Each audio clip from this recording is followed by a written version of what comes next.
Hello everybody, welcome in once again to part 3 of our Royals Insider Limited Series with head coach Grant Leonard of the men's basketball program, just named last week the head coach of this program, now in his 10th season with Queens. And of course, Coach, welcome back. We alluded to it last night, and now we get to dive in a little bit more to the nuts and bolts of things. And that, of course, is recruiting and analytics. And analytics is a conversation that a lot of people have had over the years in terms of that. But first off, I want to talk about recruiting. And I think it's something that maybe not be overlooked, but at the same time, people don't really understand the amount of energy and effort that goes into it. So can you talk about a little bit about you as a recruiter and how you've approached it here, and now how you're going to look at it going into the head coaching role? Yeah, I mean, recruiting is the lifeblood of your program, and it is the current stable that you have, but also the future. And so you want to spend a ton of time on that. And so I always say that we worked on a philosophy of 99 to 1%. And so what we do is we try and evaluate the players that we want,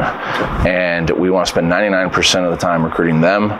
And then there's the people who want to recruit us, and I want to spend 1% of my time worrying about trying how to handle those types of people. And we want to spend that much time recruiting the players we want, and we want to really get to know them. We want to identify them. We want to spend as much time as we can really understanding their character, how they are as people, understanding their family, how they were raised, what's going on with them, and then we can go from there. Well, and we talked about it yesterday, of course, how big it is for those recruits to understand the culture that they're coming into, and how big it is for the team that's currently here to also see them, how they fit into that culture and into this Queens basketball family. So, looking at the analytics side of things, some people may not necessarily fully understand it. That's okay. We don't really need to. But at the same time, looking at analytics, how have you approached analytics in general, and how have you brought it into this program, and of course now looking to further that along? Well, there's a couple different things. First, there's in-game analytics, then there's overall season analytics, and then there's analytics with recruiting. So we'll tie in the analytics with recruiting first, because we were just talking about that. And so we're trying to find players that fit our system, that can make the shots that we want to take as a team to function at the highest level. So we're going to study a player's game as we're recruiting them and understand what their strengths and weaknesses are, and we're going to recruit them for their strengths. This is what they're really good at doing as a player, and then we're going to put together a team that's functional on the floor, that can get to the free throw line enough, that can get to make enough threes, shoot enough threes, can finish around the basket at the correct percentage, and then also have a turnover margin and getting fouled enough that it'll work for our team to be the most efficient basketball team we can be. Well, it's funny, you break it down like that, and I think the game of basketball is very intricate to begin with, but you break it down like that, there's so much you can learn from the analytics side of things. I know you were a former stats professor yourself and TA, and I'm not trying to date you, so you don't have to say when. But that being said, what does that kind of background give you in terms of a leg up in terms of figuring out how to use these analytics to best suit this program? I mean, as a basketball coach, you still have to watch the players, and it has to be functional on the floor. But I look at things in a very math lens a lot. How will this function for our team, statistics-wise, analytics-wise? And if it's not, then it's probably not the right fit. And so we do that per player. We also try, as players are in our program, teach them so they can understand their numbers and they can improve upon those. So we always want to see guys improve and understand that when you're being recruited by professional teams, whether it's NBA, G League, or overseas, that those GMs are going to look at those numbers exactly the same way we're going to teach them to. This is what they're going to get as an organization, and this is what you're providing them, and so this is what you're going to have to do if you want to improve on them. Okay. Well, it's funny. I love any way you can break a game down more and more as a sports fan or as a basketball fan.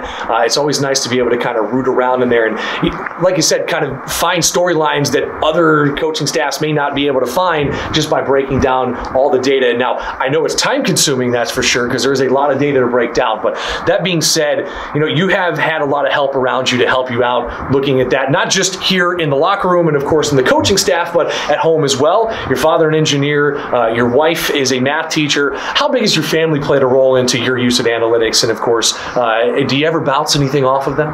I do, because I'm probably the worst math student in the group. Fair enough. No, but they have a love of math, and I always joke with my wife.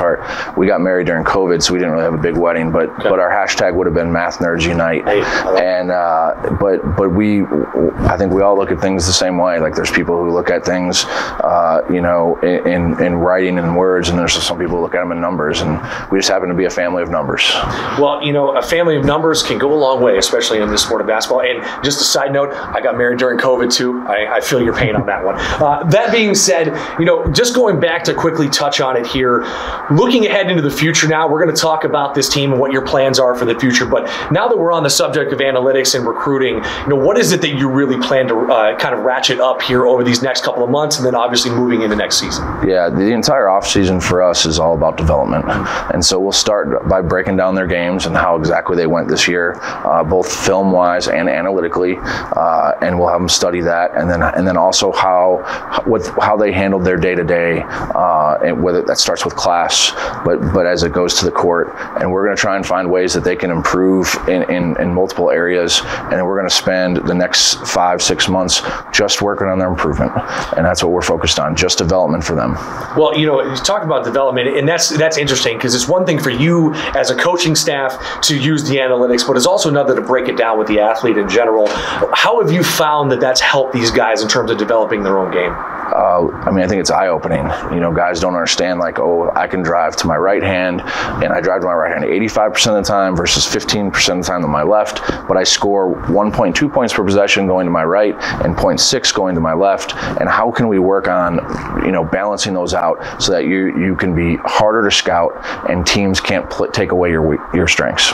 Well, Coach, I know I'm excited to see how this program builds. We're excited to talk about it. Make sure you come back and join us tomorrow evening at 6 o'clock, right back here on Royals Insider. We'll talk to Coach Leonard here about what his plans are for the future of this program.